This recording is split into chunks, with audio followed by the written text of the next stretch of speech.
Hey, what's up, you guys? Alright, so as much as I know that this divorce, it needs to be over already, it's still, really hard, kind of feel like a failure. I tried my hardest to, save that marriage, and I still love that man and always will, but it's just not the same. And anyways, but got the papers in the mail for the petition for the divorce. So it's going to be happening soon. Merry Christmas and Happy New Year and happy birthday to him and everything else. And I was the other day I did a prayer. It's funny because I told him about it. I told him I prayed for him, and I said thanks to God for all the good and all the bad that came from the marriage. Thank you for I thanked him for all the experiences and all the kisses and the laughs and you know all the good that came with it. And yeah, if you're going through a divorce, it's really hard. Um, really, really hard.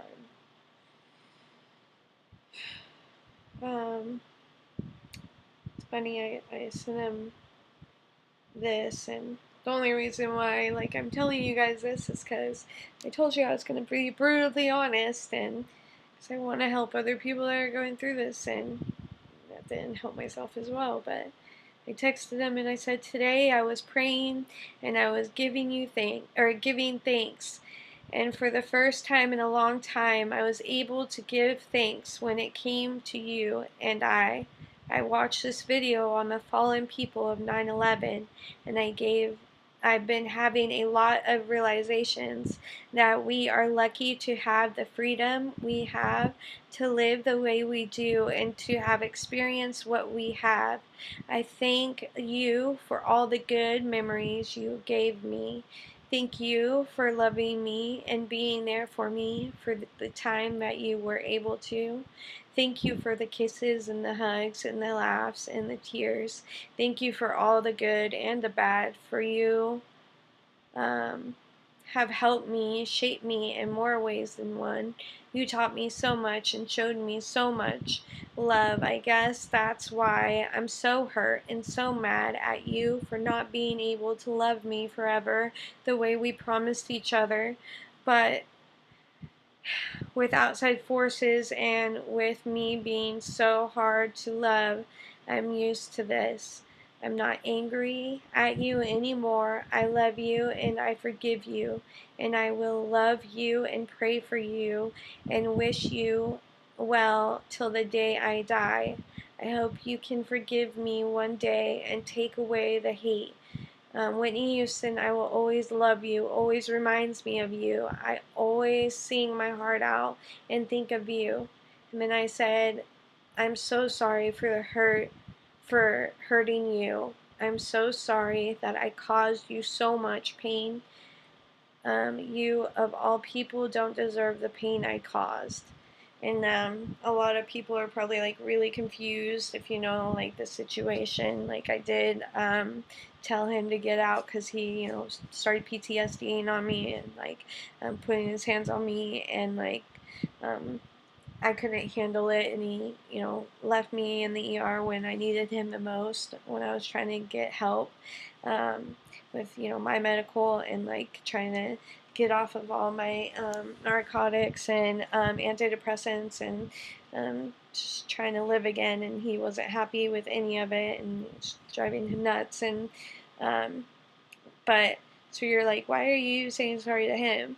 But whenever I tried to get him help, he denied it, and I went to his social worker, and she said after 2 months of fighting to get him to come to counseling or to like come over and watch Fireproof, this one movie about divorce, he like wouldn't do it, and he just kept saying tomorrow, tomorrow, and it broke my heart. And I kept fighting for our marriage, and he just wasn't doing anything. And I kept asking him to like call me instead of text me, and he wouldn't even do that. And I couldn't even like see my phone. I was like having to use a text to speech because I was having like blurred vision and all kinds of messed up medical problems. Anyways, but I went to his case manager, and she was the one that told me that he wanted a divorce and he was denying all the help that they were offering. And so that's when I gave up, and I started like living for me, and I just gave up on the marriage. And then I ended up falling in love with someone else, and totally unexpected. Like I wasn't going out and looking for it, but it happened. And then guess who wanted me back? And guess who fought back for 3 months? And then I finally felt really bad for him because he was having all these medical problems and all this and that. And so I left the man that I was totally in love with to give him another chance. And he ended up telling me whenever I said, okay, well, let's get a house and let's go to counseling, he told me, fuck no, that I had been sleeping and like living with another man and been in love with another man, and that wasn't going to happen. But and then I lived with another friend, had to move out of where I was living with that man and move in with my friend. But then my ex, well, my husband, he had no problem sleeping at my friend's house every single night, making sure I didn't get back with the other guy and making sure that there's no chance of that. And, yep. And yeah, and then I came here to Hawaii, and I cried every day because I missed Michael. I missed the man that I had fallen in love with. And I came to Hawaii, and after a while, I fixed that. I realized I wasn't giving him a chance. I tried fixing that, and I told him how sorry I was. And I realized that I was doing that, and that was hurting him. And then we came to Hawaii, and I cried all the time, and I just wanted to fix our marriage and get back to.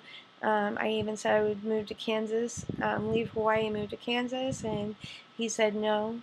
And so yeah, I just gave up. And yep, so here we are today. So this just sucks. It's hard.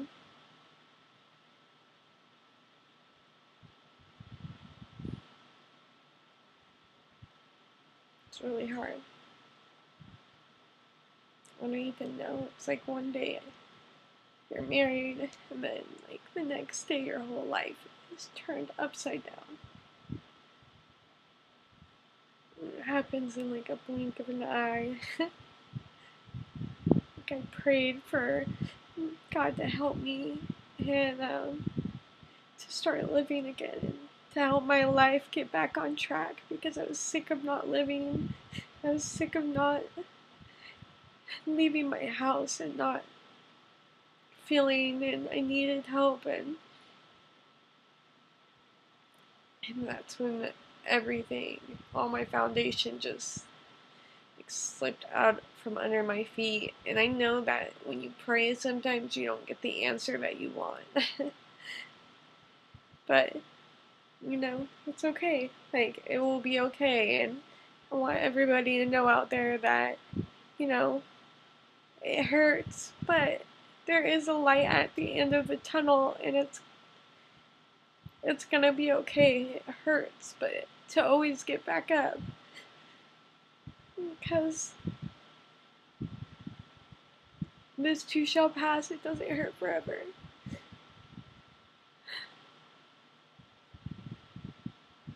So, I was gonna sing Whitney Houston, I Will Always Love You, but I think I'm gonna put that on another video after I put this one up. But I hope that you guys can learn from my mistakes so you don't make them again. Like, please don't. Please don't move on unless you're divorced.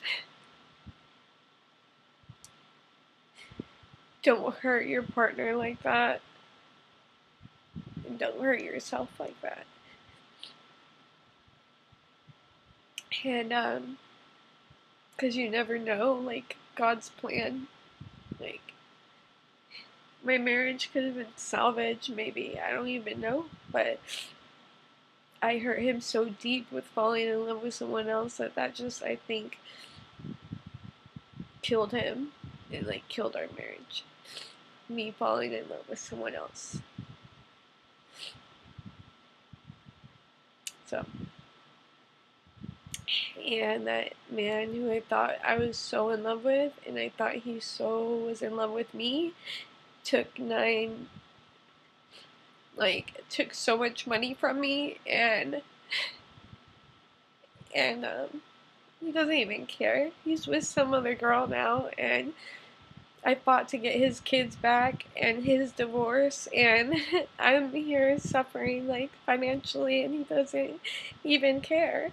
That's not true love. So, just, like, find yourself and be happy, and don't, another man is not the answer. Like, find yourself and God, and, like, if you believe in God or a higher power, if you believe in anything, I don't know, even if you just want to believe in yourself and find yourself and your strength, your inner strength, definitely encourage that, because love can break you down and you need to get back up on your feet. So, hope this video helps, and there is always a light at the end of the tunnel. Love y'all.